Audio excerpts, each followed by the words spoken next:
Hey, Dr. Jon Finn here. Welcome to the Habit Mechanic podcast. Right now, you can get my new best-selling book, Train Your Brain for the AI Revolution, at tougherminds.co.uk. The digital book, audiobook, and physical book are all available at a special price that you won't find anywhere else. Welcome to the Habit Mechanic podcast. To help you finish this year strongly and get ready for a successful 2024, we're re-releasing every podcast we've recorded so far that takes a deep dive into the Habit Mechanic book. The episode's coming up in a few moments.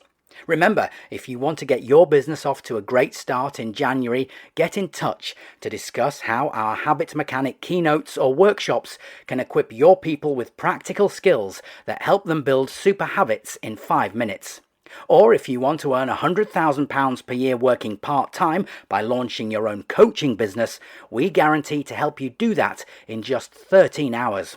Get in touch with us today to learn more about becoming a certified habit mechanic coach who can transform people's lives and is recognized as a world leader in the field. For more details, contact us via the website. The link is in the podcast notes. Or, if you want to feel better and do better every day, download the Habit Mechanic University app from your app store. Enjoy the episode. Hello, Habit Mechanics. I hope everyone's having a fantastic week. My name's Dr. Jon Finn. Welcome back to the Habit Mechanic podcast. We're live streaming in the Habit Mechanic University app. And I'm really excited about today because we're going to talk about chapter 4 of the Habit Mechanic. And for me, what I've really enjoyed about this chapter is people's feedback, actually. It's one of the first things they feedback about, the idea that hooked them into the book and really got them thinking about how effective or not the current ways they were using to be their best were. So I'm excited about that. I'm joined today by my friend and colleague, Andrew Whitelam. Andrew, how are you?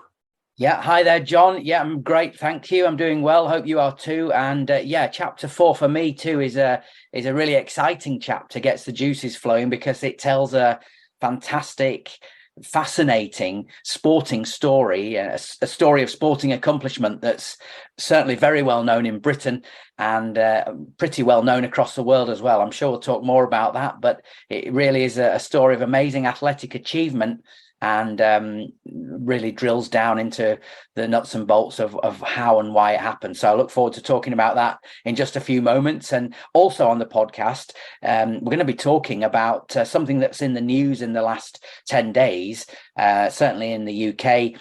The NHS is reportedly going to be rolling out a new weight loss jab, an injection to lose weight. According to quite a few media reports and well-sourced media reports, it looks like it's on the way. So there are a lot of things to talk about there for us, John, and I'm looking forward to discussing the ins and outs of the weight loss jab with you.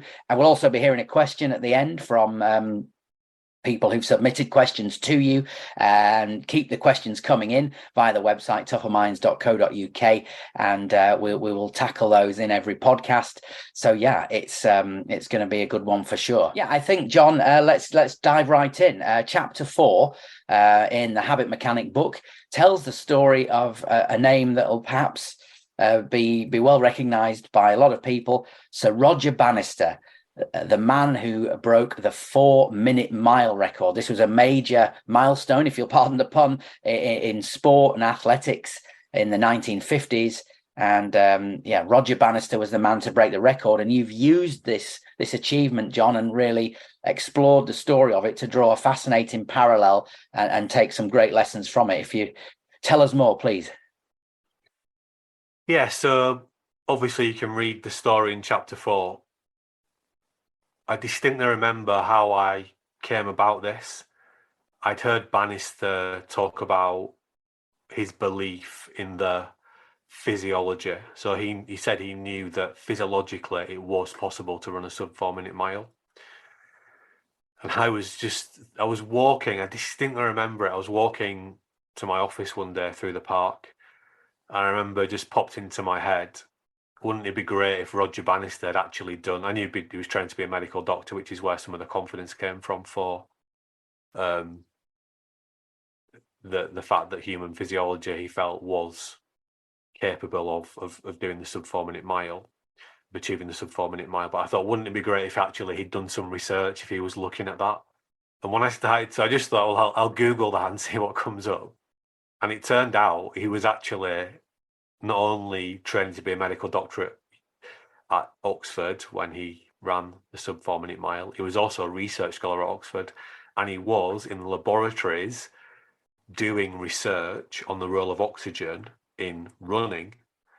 So I thought, wow, this is fascinating, and I actually got hold of a copy of Neil Biscombe's book called, I think, is it The Perfect Mile? I quote it in The Perfect Mile. Neil Bascombe's book, The Perfect Mile, where he, goes into mega detail across about 600 pages into how Bannister managed to be the first person in the world to achieve this record result. And what I found fascinating, what impact his training was actually physically having on his body, and how his body was able to adapt and to refine and to become more efficient at running the mile, and also how he was using those insights to inform the way that he then trained, and actually the way that he ran, even his running style, he was being informed by insights he was getting from, in simple terms, what he was learning about what was going on in his body. Coupled with that, there were two other prominent athletes who were trying to break that record at the same time. An American called Wes Santee and an Australian called John Landy. They were all going for it. It was like a 3-horse race, if you like. The other two athletes were not doing the physiology work. They were not looking at their physiology in the same way Bannister was. So they were just looking at, how fast did I run in training? Let me tweak my training style based on I don't know what, based on some insight that their trainer had about how to run faster, based on their experience, but not based on actually what was going on inside the body. So for me, that was the hook, and that's what brought me to write this chapter. Yeah, and Roger Bannister, it's probably worth setting the context. You talked about him being a medical student and a research scholar at Oxford. This is in the 50s, remember. This is not the days of professional athletes. He was a Corinthian amateur, as they would call it. He just did his running on the side, and most elite sports people did that, whatever sport it was. Perhaps not professional football at the time, but a lot of people, especially in athletics, would be doing other things. So Roger Bannister, I suppose, was fortunate to be studying the human body and physiology. But he had two careers, if you like, a professional athlete or a full-time elite athlete, and a medical student and a research scholar. It's fascinating that put him in the position to do that. And in the Habit Mechanic book, John, you've just talked about it then with the two competitors of Roger Bannister, and I presume we can assume that these two rivals, if you like, were known to Bannister, and he was perhaps feeling under pressure to be the first to run a sub 4 minute mile, even though it wasn't the internet age, and that he perhaps had to wait for telegrams and newspapers to be published. But I'm sure the book will go into that detail, the Neil Bascombe book. But you point out how Bannister used this approach, very distinct from the other two, and you would describe the approach the other two rivals took as a black box approach,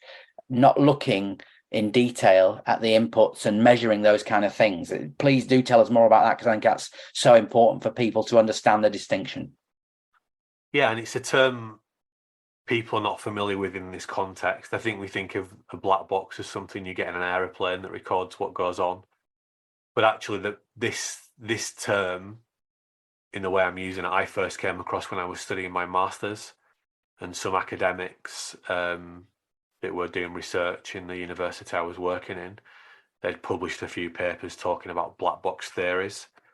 And essentially, black box theory is a theory that's created when the scientists don't actually know what is going on inside of the phenomena they're looking at. So in simple terms, if you have a cup of coffee, which is, think of that as the input, the output is you feel more alert, you feel it's easier to concentrate. But actually, if you were looking at that through a black box lens, you wouldn't understand what happened in your brain to make you feel more focused and more alert. Another example, you might get some negative feedback from your boss. That's an input. The output is that you don't feel very good, you worry, you beat yourself up. But you don't actually know what went on inside your brain to make you feel like that. So the black box approach in scientific terms is describing research, methodologies, practices that have been developed without actually understanding what goes on inside, in our case, the brain, but in the case of the Roger Bannister story, and for Wes Santee and John Landy, his rivals, they were using a black box approach to their training. They were training and then they were getting an output. The output may have meant they were running faster, but they didn't know what was going on inside their body to help them to get those results. So therefore, they had less information to help them to refine and tweak and advance their training further. Whereas Bannister was actually training, but then analysing what was going on inside his body. And therefore, the results of his training were far more meaningful, and he had a far better understanding of what he needed to tweak and refine. In the habit mechanic approach, and this sounds absolutely bizarre to say it, but it's real. When you go to a coach, you go to a psychologist, you go to a therapist, you go to a counsellor, all these people that are experts, obviously on a continuum, some are more expert than others.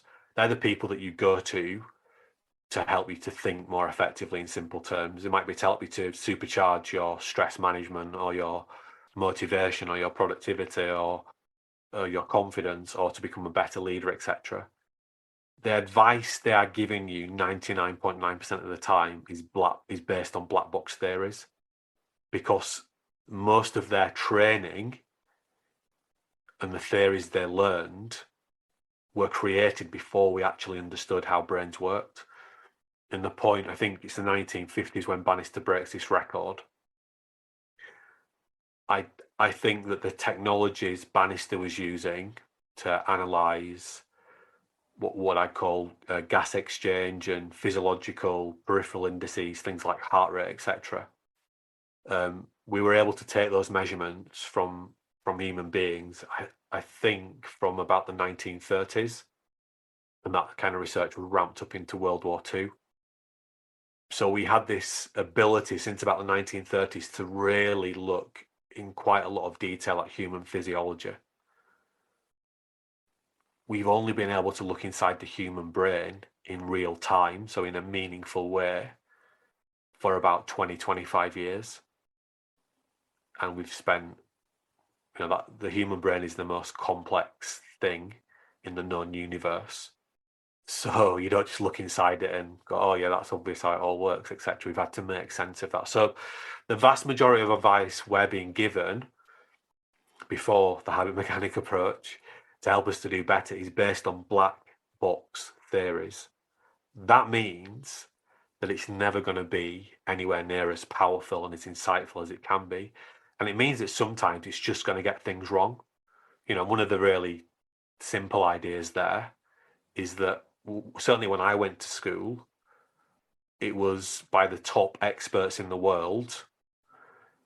They believed that when you stopped physically growing, that your brain stopped changing in any important way.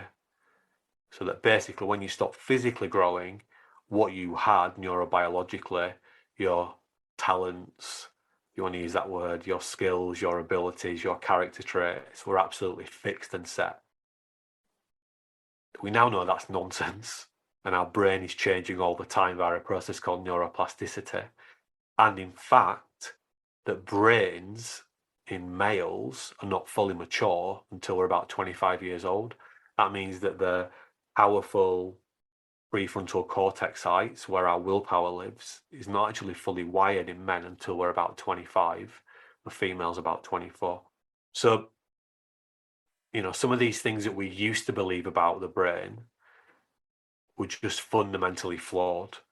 But some of these ideas, they still persist, so things like psychometrics are still widely used, even though we know that they're flawed, and I would argue that they do more damage than good. Theories like Maslow's hierarchy of needs. But all the black box theories, and they're the dominant theories, they're 99.9% of the theories that people are using every day to inform their practice.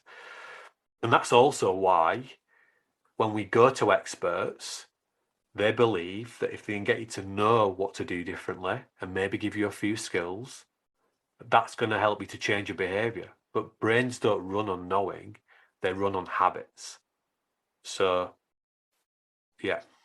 Yeah, and I think the way you've drawn that parallel in the book and today for us on the podcast between advancements in the understanding of physiology and advancements in the understanding of the brain and how those insights are used in the habit mechanic university, and something else we're going to talk about in a few moments, it is so helpful and so beneficial, and it really is a true light bulb moment. And I would encourage people to look at chapter 4 now. Jon, there is the good news here, because people can access this expertise, this understanding. You're helping a number of people to not only understand it but deliver it for others with the certified habit mechanic coach program, which you launched recently and are delivering successfully now to growing numbers of people. Please tell us about that and how people can benefit from that. Yeah, so that's really exciting work that I'm doing at the moment. I'm working with a range of people to help them to become certified habit mechanic coaches. I think that what I would now call habit science, which is a combination of neuroscience, behavioral science, applied performance psychology, I think that habit science can do for well-being and human performance, team performance, individually and collectively, what sports science did for the physical conditioning of professional athletes in the last 20 years. So these people that are training to become certified habit mechanic coaches are on the absolute cutting edge front wave of that. And I'm already seeing some of these people work in quite big organizations. I'm already seeing the positive benefits. And those people can see, I think, quite clearly the difference between what they have previously been doing to help people to be their best. They went to the experts. They said, "What do we need to do to make this happen?" But they're seeing the difference between what they were told and trained they needed to do to help people to be their best, and the habit mechanic approach. So that's really exciting. So a really powerful part of the certified habit mechanic coaching program is, one, I get to work with all these people one-to-one. I won't be doing this forever, but right now that's what I'm doing. So I'm working with people over about 3 to 6 months. We work together for about 10 hours over 6 core sessions. But people get the books for their clients or their teams. They get access to the full version of the app for their people, for their teams. And they're already using these tools to help others to do better. So immediately they're able to start using the 30 plus habit mechanic tools, and also what we call the habit metric assessments with their clients, with their teams.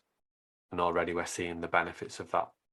Yeah, so that's really exciting. So, it's one thing, and this is why I suppose the habit mechanic approach and the habit mechanic book is different on the app, is that, there's a chapter in there about Roger Bannister and how he was using a new approach that wasn't a black box approach. Many books that I read would just then repeat that idea maybe 10 times across 10 different chapters, maybe using 10 different case studies.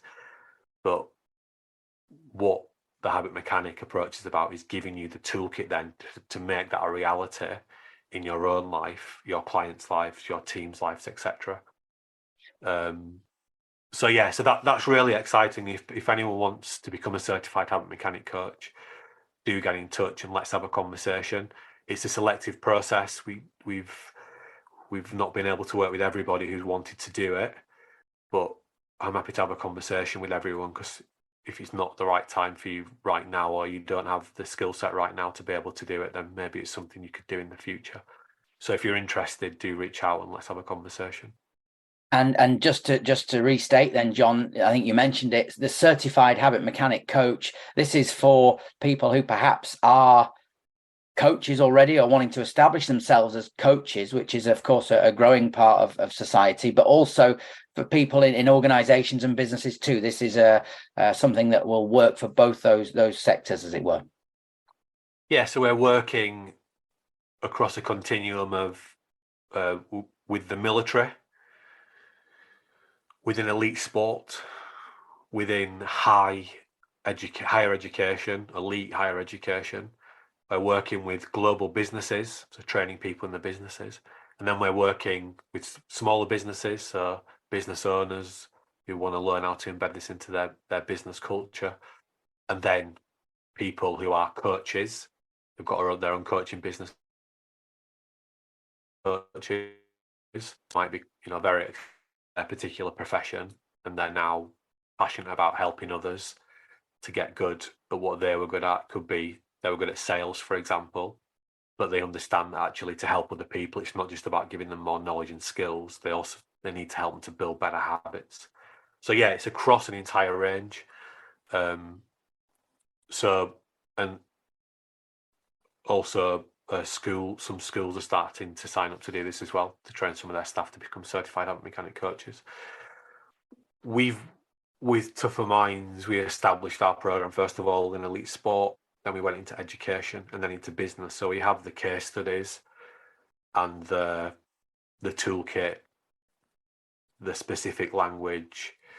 We know how to apply this in a nuanced way across all those areas. So yeah, ultimately our mission is to make it as easy as possible for people to be at their best. So anyone that wants to become a certified habit coach, we're happy to explore working with you.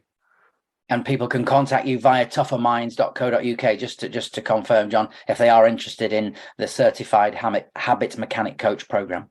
Absolutely, yeah. Just drop us a line and we'll come back to you and schedule a call. Fantastic. Well, that's a great example of the insights made real and made accessible to people. Let's just finish off the Roger Bannister story, if you like, then. We've been talking about how he succeeded in breaking the 4-minute mile record in the 1950s, an iconic sporting achievement at the time, and subsequently it's been immortalized, really, because Roger Bannister didn't use this black box approach. He did seek to specifically measure the effects of what he was doing physiologically, in the same way that the habit mechanic benefits from measuring the measurement and the insight that we've gained into what happens specifically in the brain, and hence all the insight that brings. And I suppose the final thing to say then, Jon, is that with this insight and with your work, you've developed a 2-step process then, based on this non-black box, this scientific understanding for people to use to be their best, to perform better, to feel better in their lives and in their work. You talk about it in the book. Understand how the brain works. You say that this is the approach we'll take you on, the journey we'll take people on as habit mechanics, is to understand how their brain works, and then and understand the role of habits then, of course, as a pivotal, inextricable part of that. And then the second part, to start building new helpful habits. Yeah, that's the starting point to becoming a habit mechanic. Roger Bannister, for me, is a habit mechanic. He took a deep dive into how his body worked and got the benefits from that, was able to build better running habits, essentially, is what he was doing, training habits and performance habits. whether we want to improve our sleep, our diet, our exercise, improve our ability to manage stress, to build our confidence, to perform under pressure, to become more focused, productive, to get better work-life balance, whether we want to become a better role model, a better communicator, we want to become what I call a better cultural architect, we want to become a better coach, so we can actually help people to not just know what is a good idea for them to do, but help them to build better habits. The first step is to learn how our brain actually works. So we've got a better sense of what's driving us, of these, the brain is sometimes described, it's like you've got 1 trillion cogs in your head just whirling around mindlessly. And that's what the first section of the book helps you to do, is to understand how your brain works. And then it's about understanding about how to identify the habits it would be more helpful for you to build, identifying the destructive habits that are stopping you being at your best, and then having simple, practical ways to build and sustain new helpful habits. So yeah, it's a two-step process at a very high level. And I think the great thing about the book is that, the book, we didn't just sit down and think, oh, we're going to write a book, so let's just start on a blank piece of paper and write down, as much as we can and see where we get. This book is essentially a summary of all the training we've been developing and running with over 10,000 people over the past 20 years. So all these ideas in the book, the toolkit, is tried and tested. However, when you put it into a book format, there's no guarantee that it's going to translate, that you can translate a presentation, if you like, that you did in a room with people, or a program of work you did in a room with people, or coaching sessions that you do with people. There's no guarantee that will translate into a book. And that's why I'm delighted with the feedback that I see, whether it's on Amazon or even in the app and other places people leave reviews, they reach out on LinkedIn, etc., just telling us what a positive impact the book is having on their lives. So it's great that this is translated.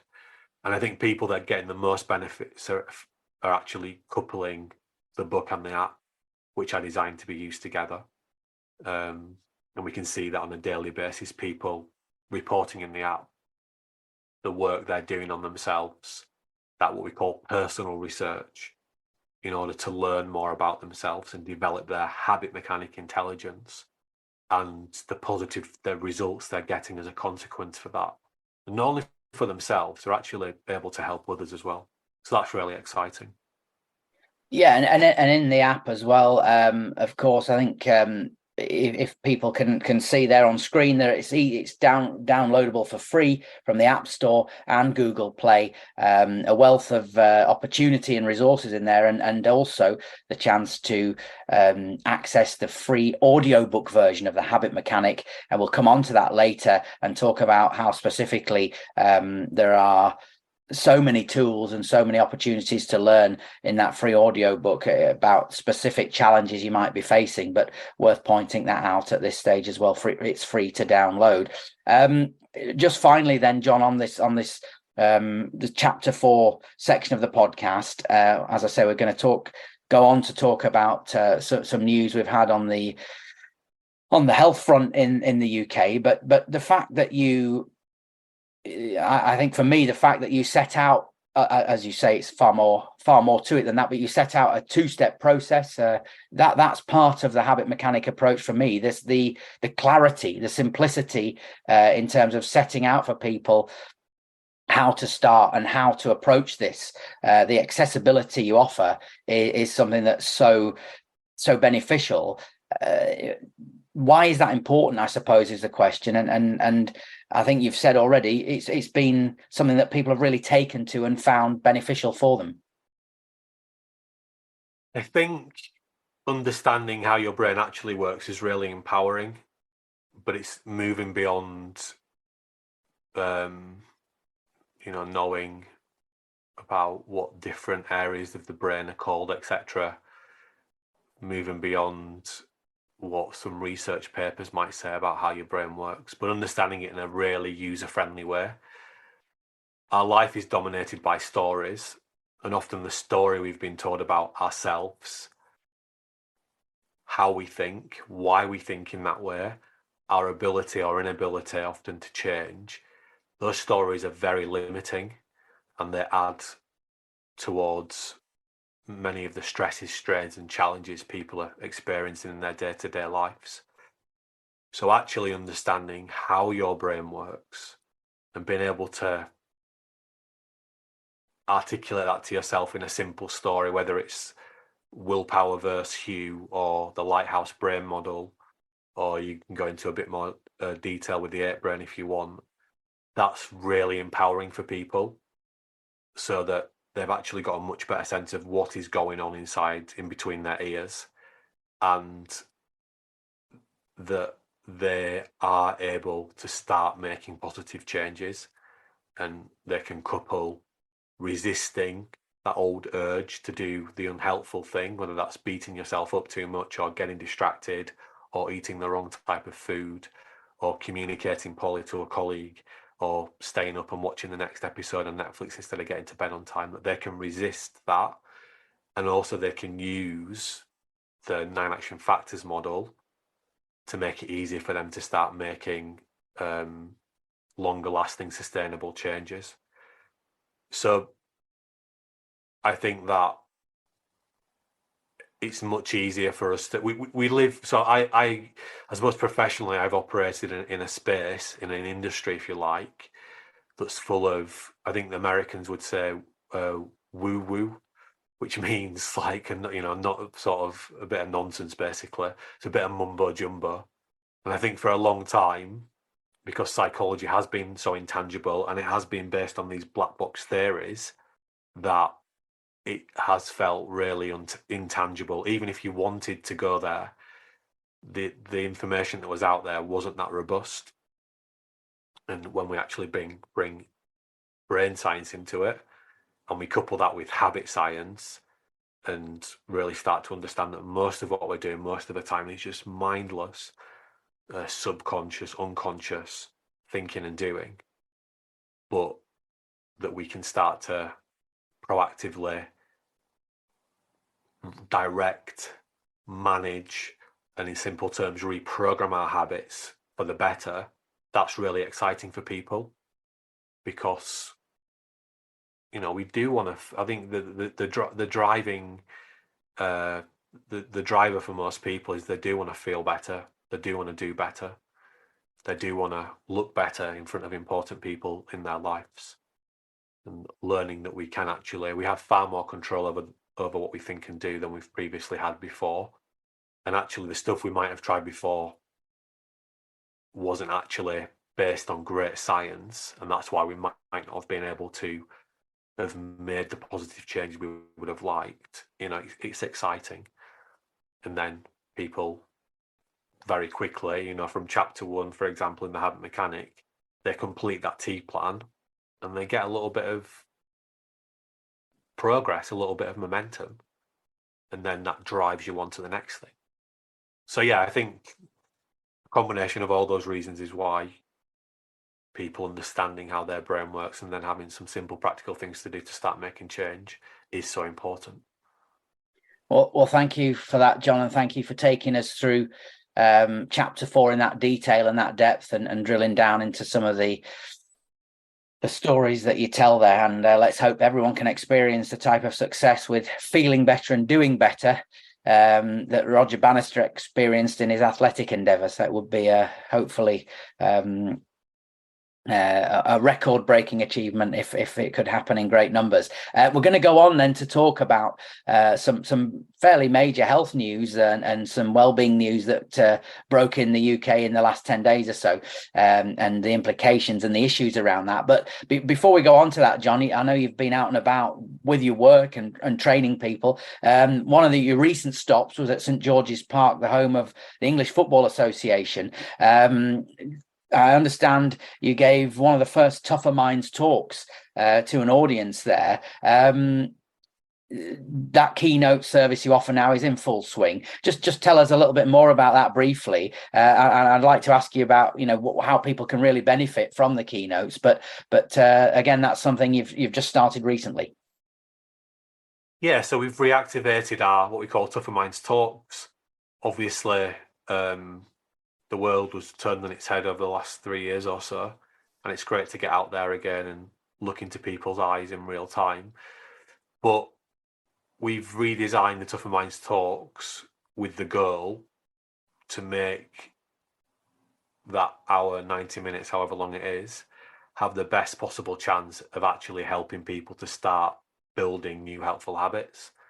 And that's why we don't just give an engaging, interactive talk that really gets people understanding more about themselves and their colleagues and their teams, but also we couple it with the book and the app, and we give people the resources and the tools that they can carry on using in their day-to-day life, so that they can not just leave the room with a few nice ideas, but they can start to put into practice some of the things they've learned straight away, and they've got a way of building a new habit. And I know people are in the app, for example, from that talk, and I see them every day. They're not just they didn't just know something differently at the end. They're actually putting it into practice, and I can see the progress that they're making a couple of weeks after that talk. So that's what we set out to design, and clearly people are recognizing that, because there's been a huge demand for those talks, since we released them, I think just the other day. Yeah, okay. Well, if we can just spend a few moments then talking a little bit more about them. As you say, great to be out and about after that very, very bleak period for many people, and mixing with people.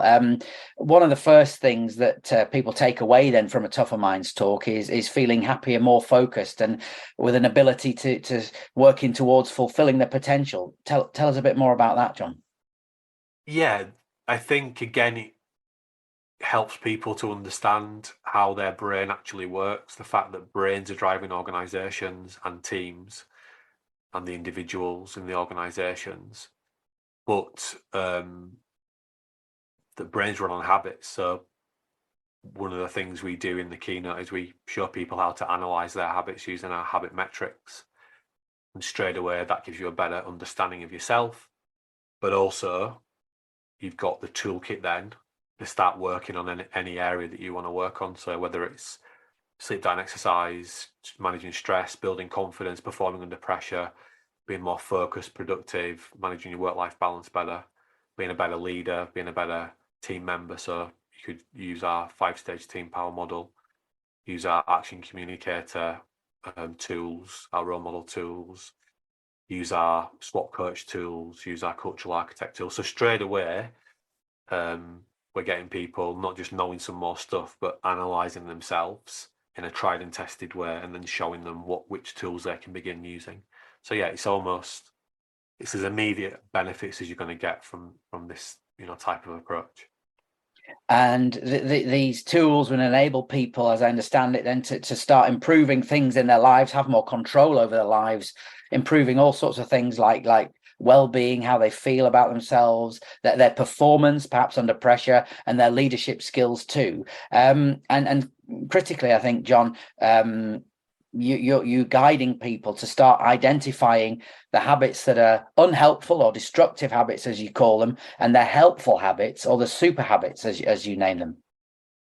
Yeah, so we've got habits wrong. Pop psychology's done a bad job on it. Habits are not just 60%, 50% of what we do.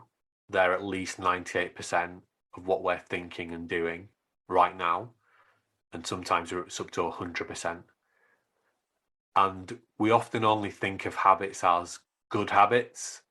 So we only frame something as a habit when it's positive. Oh yeah, I've got a great habit around that, or I need to build better habits. Most of what you're doing most of the time is a habit. So all the unhelpful stuff that you do is habitualized, in the same way the helpful stuff is. And what I've learned over the past 20 years is that some habits are more impactful than others. So I call the negative the negative habits that are more impactful destructive habits. That might be, for example, a destructive habit for me. This is just an example. This would have been true for me actually, but it's not anymore. But a destructive habit for me is I finish work too late. And because I finish work too late, I'm really hungry, so I eat too much. And because I eat too much, I don't sleep very well. You could couple then as well. Because I finish work too late, I'm very stressed. I have a glass of wine as well. I don't sleep very well. I don't sleep very well. I don't feel very productive the next day. I have brain fog, etc. Then I'm very inefficient the next day, and then I end up finishing work late again, and then I end up eating too much again. And now I'm starting to gain weight, and now I don't feel very good about my body image. And it goes on like that, just by doing that one thing, finishing work too late. On the other end of the habit continuum, you can have super habits. So super habits are disproportionately positive in their impact on your day-to-day life. So for many people, creating a daily tea plan is becoming a super habit because they spend 10 minutes in the app or in their own notebooks writing out this very simple 3-step tea plan process. And it leads to the triggering of lots of other helpful behaviors throughout the course of the day. I'm more focused, I'm more productive. I finish work on time. I get to spend more time with my family. I get a better night's sleep. My health is better. I feel better the next day, and it goes on like that. So yeah, destructive habits, super habits. The habit metrics that we get people using in the keynotes is the start to that journey. Yeah, and it's again worth pointing out, as well as the insight you share, part of a Tougher Minds talk, your keynote service. Everyone taking part, everyone attending receives a copy of The Habit Mechanic, which is a bestseller now, and premium level access to the new Habit Mechanic University app, which, as you say, is this tool to start the journey with. Yes.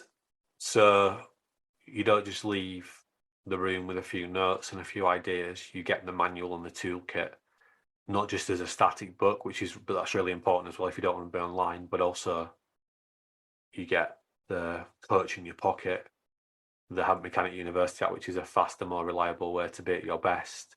And you start to create that language across the team, across the organization, that shared, powerful language, a language about ourselves. I mean, we covered this in the last podcast, didn't we? But we're going to have it was interesting. Yeah, there was a big political pact announced yesterday between the UK, Australia, the US about naval working together. The Navy's working together, and actually one of the UK Prime Minister's points was they're going to use the same language. I thought that was really interesting, that they're going to standardise some of the language that they use across those navies. But isn't it bizarre, for example, that if I work at a law firm, that we have all this very precise language that we use about law, but when it comes to ourselves, the people that are driving the law and driving the work, we don't have a very precise language about ourselves, about the ways that we think and the ways that we do things. And that's what the Habit Mechanic does. So we get this shared language around well-being and performance and leadership and high-performing cultures. So yeah, the keynotes really are packing a big punch. And if people are interested, just get in touch. We only have limited slots available, but get in touch, register your interest, and we might be able to squeeze you in. Yeah, and there's a Tougher Minds Talks, a keynote page on the Tougher Minds website, tougherminds.co.uk. You will see keynote in the top menu, so people can find out more information and start that process of contacting you, as you say, Jon, right there.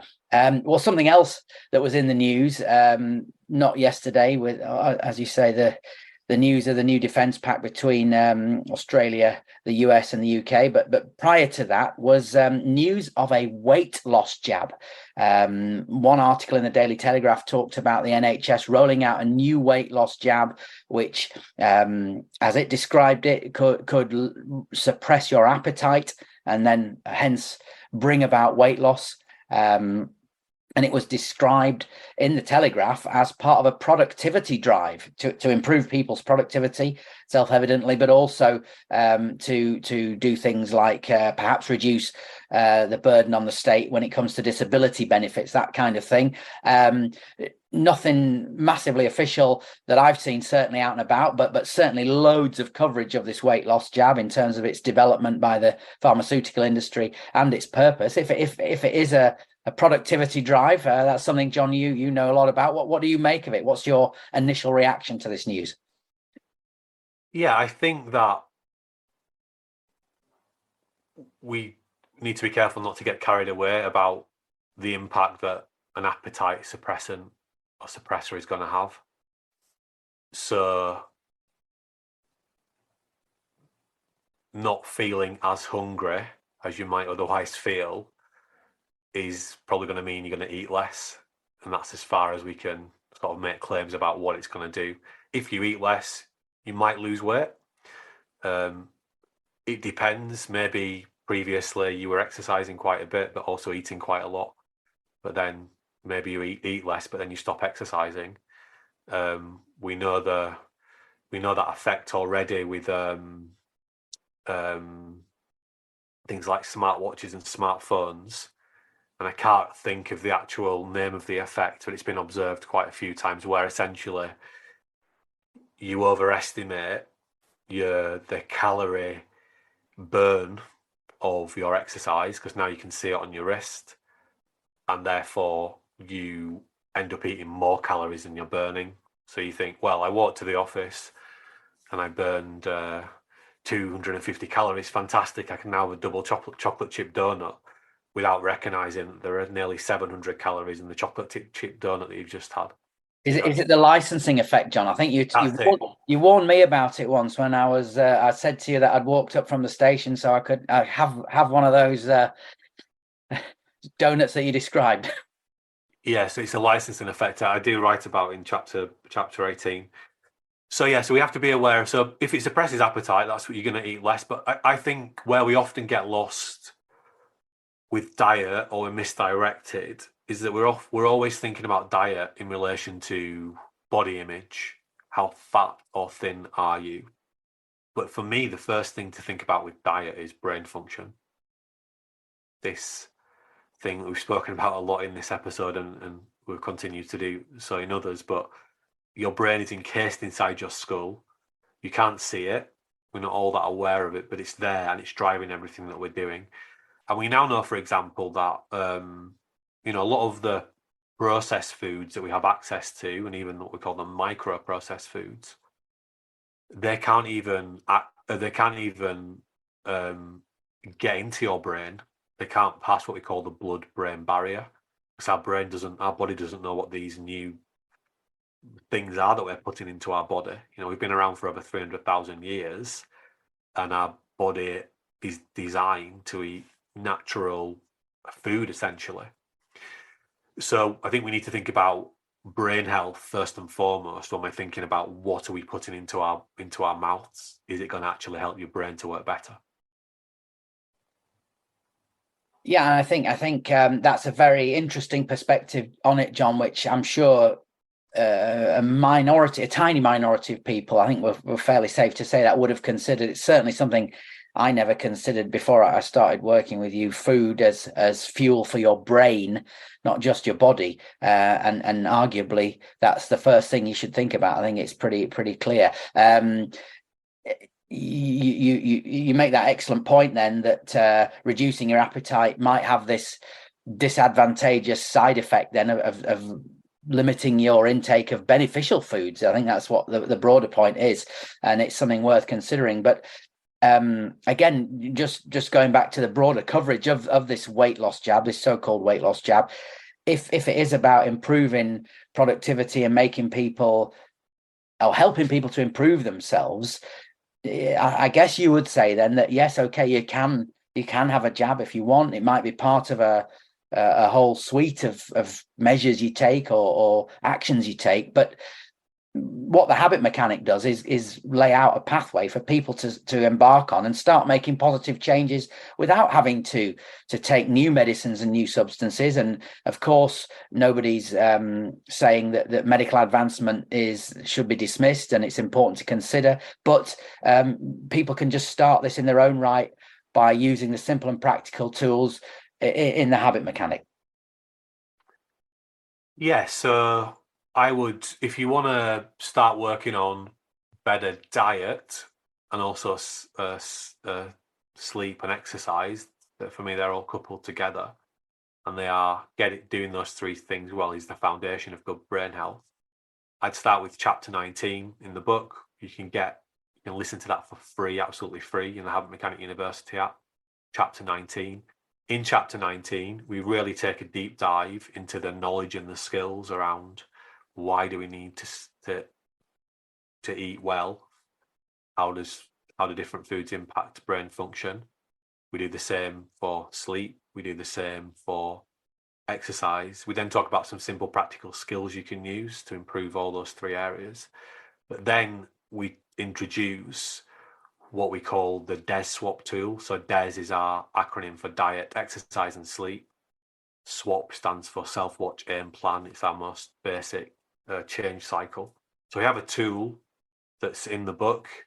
You can listen to it for free on the audiobook in the app if you want. If you don't have the book, or you can obviously get a copy of the book. And it shows you how to start doing. But the key super habits for all of us are more intelligent self-watching and more intelligent planning. And all the 30 plus tools in the book are all about more intelligent self-watching, more intelligent planning. They make it easy for you to do those things. So if we're actually going to help more people in Britain to be healthier, happier, and at their best, the core driver of that is empowering those people to do more intelligent self-watching, more intelligent planning, and to develop what I would call their habit mechanic intelligence. Having a jab might be a tiny part of their success story if we want to help people to actually become healthier, happier, and at their best more often.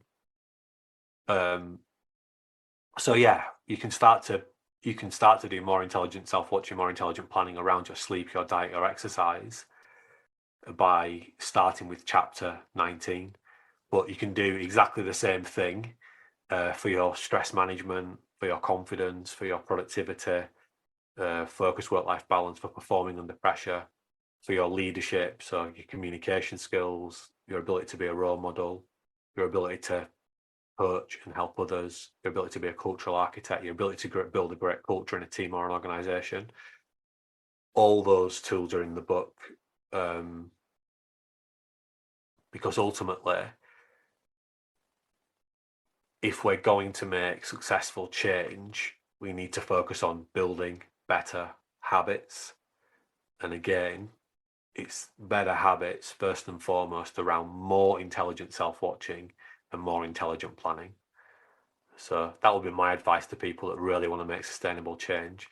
And it would be my advice to people that want to help others to make sustainable change. Medicine is very alluring because it's just swallow that thing and it's going to have this huge impact on your life. Sometimes we need the medicine to help us to get back on track, or to give us a bit of a supercharge in the beginning, but ultimately we get good at what we practice, and we practice what we're in the habit of doing. So it's sort of a self-fulfilling loop. So the holy grail really is to build better habits. And again, I'll repeat, for me, the key habits to build are around more intelligent self-watching, more intelligent planning. Yeah, it's perhaps there will be a day when the NHS prescribes the habit mechanic for people, John. Not a jab, but well, let me say something to you. So, someone has told me very recently they get access to the best mental health support the NHS offers, and they've told me that just reading the Habit Mechanic book was far more powerful than that support they're getting. So yeah, but look, we're not blaming anyone here. We haven't known this stuff before. I spoke to someone the other day. You know, they're asking me. They'd seen me talk actually, presenting a keynote, and they were asking, digging more into what I do. And they just said, I'm not surprised it's taken you over 20 years to put this together because it's so complicated. It's such a complex area, So this isn't easy to do, but it is here now. The tools and the techniques are here. Everyone that's putting these into practice, they're getting benefits. And I do think that the more people we can help and support to become habit mechanics, the better the world will be. It will be a better place ultimately, which might sound a little bit fluffy and grandiose, but I just think if you can help people to feel better and do better, then the world becomes better. And the good news is it doesn't even cost you any money to start the journey, because you just get the Habit Mechanic University app and you can start listening to the audiobook straight away, or start posting your tea plans or whatever. So yeah, more intelligent self-watching, more intelligent planning. Yeah, well, certainly, I think that's a very great anecdote to share, John. And I think it's just worth emphasising that whilst, massive complexity in the science and the understanding, getting started, as you say, is very straightforward with either the Habit Mechanic University or the Habit Mechanic book. I'd just like to take you back briefly, John, before we conclude this section of the podcast. We've just been talking, obviously, about, you made the excellent point that consider eating for your brain as well as your body, and brain health driven by diet. That's a critically important issue, as I said, again, not something I'd ever considered. And on the subject of press coverage, I think there was something in the Guardian newspaper today, another piece of research talking about how a Mediterranean diet can slow the effects or limit the effects of dementia. What do we know? And I know you do talk about this in the Habit Mechanic book in an accessible way. What do we know about the types of foods then we should be eating to optimize our brain health? Yeah, so I like to think of it across three core areas. So the question is, what does our brain need in order to work well? The first thing that it needs is energy. So we know that our brain's number one operating rule is to conserve energy. We're designed for survival, but without energy, we're not going to be alive.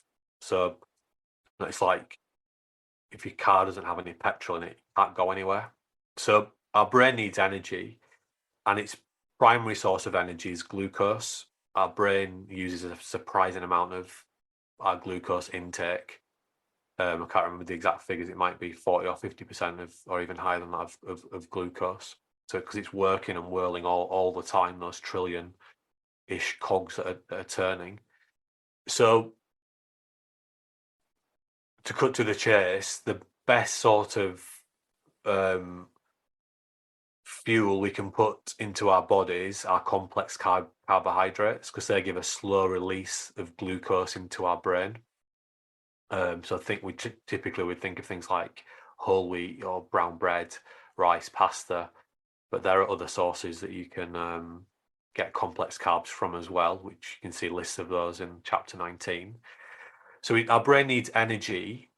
The second thing that it needs is building blocks, because our brain is changing all the time. So we're building new neurobiological connections. So as you're listening now, and as maybe an idea that I repeated quite a few times a while ago was more intelligent self-watching, more intelligent planning. Those two words will start to form in your brain as neurons, neurobiological connections. So everything we know and can do is stored in our brain somehow via neurobiological connections. Also, our brain is pruning itself all the time. So neurons are dying. So, for example, when you were at primary school or elementary school, the chances are that you knew everybody's name in your class. Do you still know everyone's name in your class? I'd be surprised if you did.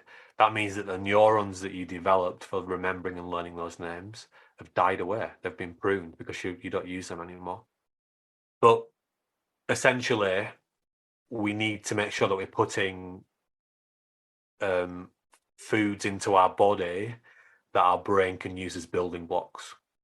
And the core food sources that our brain uses as building blocks are omega-6 and omega-3 fatty acids. So our brain is a fatty organ.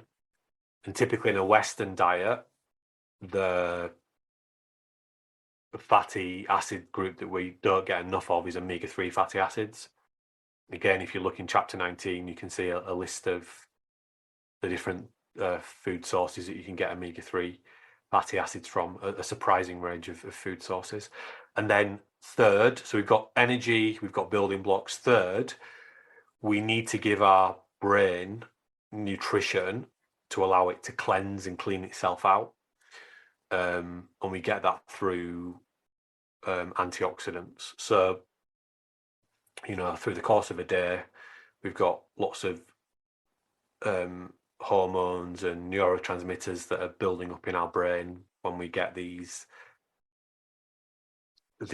overwhelming amounts of stress responses, which many people are having to process because of the way the world currently is. So we need to give our brain the best chance of clearing those things out. Good deep sleep is really important there, but also getting enough antioxidants into the system, and getting antioxidants into the system in a form that you can use. So certainly my understanding is that things like supplements are not very powerful because your body's not very good at absorbing them. So it's about taking things in as whole foods. So, instead of having, vitamin C is an antioxidant many of us are familiar with. Instead of having a vitamin C supplement, eat an orange or eat something that's got vitamin C in it, because that's giving your body a better chance of absorbing it and that being moved up into your brain. So they're the three things I would think about in order to eat for brain health. Are you putting the right energy into your body? Are you putting building blocks into your body so your brain can use them? And are you putting antioxidants into your body in a form that your brain can use them? And much more detail on that in chapter 19 as well. Yes, and again, just worth stating one more time, you can access chapter 19 and all the chapters as well as audio chapters. The full audio book of The Habit Mechanic is available in the Habit Mechanic University app, free to download from the App Store and Google Play. And in chapter 19, yes, that you talk in greater detail about foods for brain health and improving your diet, your exercise, and your sleep with a very accessible approach. So that's a great opportunity for people as well, John. Well, once again, John, absolutely fascinating to talk in depth about the Habit Mechanic book and drill down into one of its chapters and the issues and the stories that emerge from that. Look forward to talking to you again soon about the book. But just before we go, just remind us then, two things that you've been specifically working with a lot of people on at the moment: the certified habit mechanic coach, which is for individuals, perhaps coaches and people in businesses and organizations, and the new keynote you've been offering via Tougher Minds Talks. Just give us an overview of what they are and how people can get involved one more time. Yeah, so if you want to learn how to use the Habit Mechanic toolkit, the Habit Mechanic habit metrics to help your clients or your team and people, your organization, you can train to become a certified habit mechanic coach. So I'm working with a select group of people to do that. You get the books, you get the resources, so you can start coaching and working with your people straight away. If you're interested in that, just get in touch. Also, we just launched our new range of Tougher Minds Talks, our keynotes essentially, and we've very deliberately created that so that it gives people the very best chance of building sustainable new habits, not just leaving the room with some more ideas that was interesting and engaging, but actually they've got things to put into practice. So, for example, the app and the book are part of those talks, and we get people using those, in the talk, so that they're already starting to work on themselves and build better habits. If you're interested in booking one of those for your organizations, just get in touch. Yes, and people can contact you via the website tougherminds.co.uk. Well, John, once again, thanks for all that.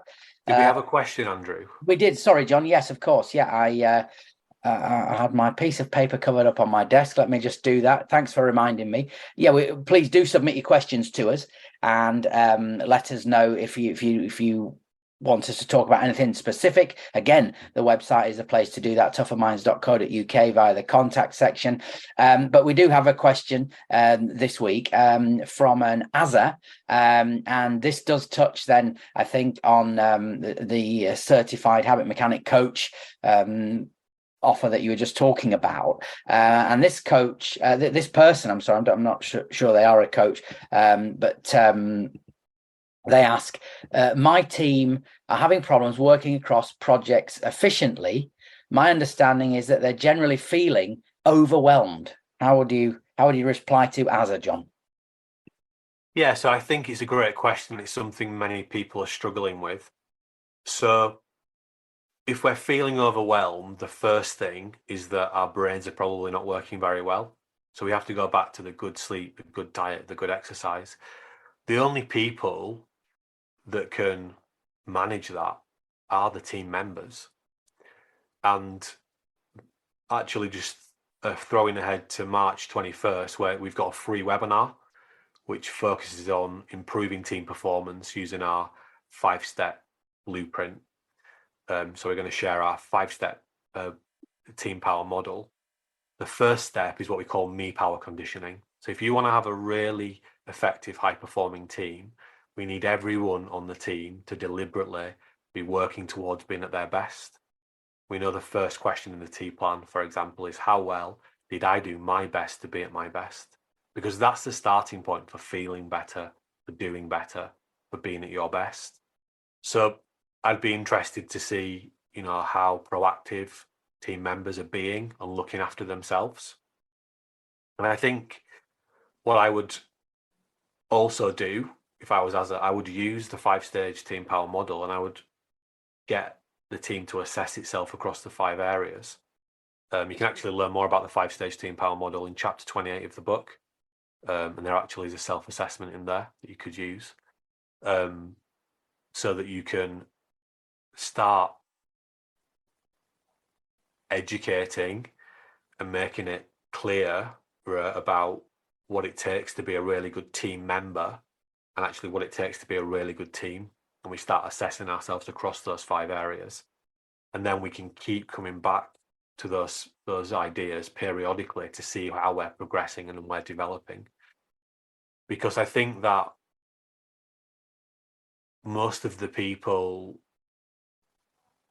in any team are hired because of their specific expertise in an area. But ultimately, when you join a team, it's because the organization wants to couple your expertise with other people's expertise. So we don't naturally understand what we need to do to be a fantastic team member. And I think that that's become much more difficult in the hybrid world. So it's really powerful to have that 5-step structure in the team power model, just to make everyone understand what we need them to do to contribute to the team as a collective. And also it gives you a simple way to measure. And then we have our team, what we call our team power model, then allows you to show people how they can start building different habits in different areas. So that will be a quick summary overview of my reflection on that, and I hope that answer is helpful. Yeah, many thanks for that, John. Do please keep your questions coming in. I'll try to remember to bring them up at the end of the podcast. And no, in all seriousness, we will tackle your questions and share insights and point you to places within the habit mechanic that you can benefit from. So many thanks for that, Azza. Please do keep your questions coming in via tougherminds.co.uk. Well, John, again, thanks very much for your time this week. Great to talk to you. Anything you'd like to say in closing? Well, likewise, thank you to you, Andrew. Thank you for fantastic feedback people are giving us on the app. Remember, if you like the app, follow, give us a review, review any of the content that you're seeing if you like it and it's helping you. It's great to see those stories. So just thank you to the habit mechanic community for engaging and putting these things into practice and wanting to be at their best. I know that sometimes life can feel really challenging, but I think the key thing to always keep in mind is that you're only ever one habit away. Thanks for listening. Remember, if you want to get your business off to a great start in January, get in touch to discuss how our Habits Mechanic keynotes or workshops can equip your people with practical skills that help them build super habits in 5 minutes. Or if you want to earn $100,000 a year working part-time by launching your own coaching business, we guarantee to help you do that in just 13 hours. Get in touch with us today to learn more about becoming a certified habit mechanic coach who can transform people's lives and is recognized as a world leader in the field. For more details, contact us via the website. The link is in the podcast notes. Or if you want to feel better and do better every day, download the Habit Mechanic University app from your app store. Thanks again for listening. Thanks for listening to the Habit Mechanic podcast. If you liked it, please subscribe and tell someone else about one of the ideas or insights that you found most interesting.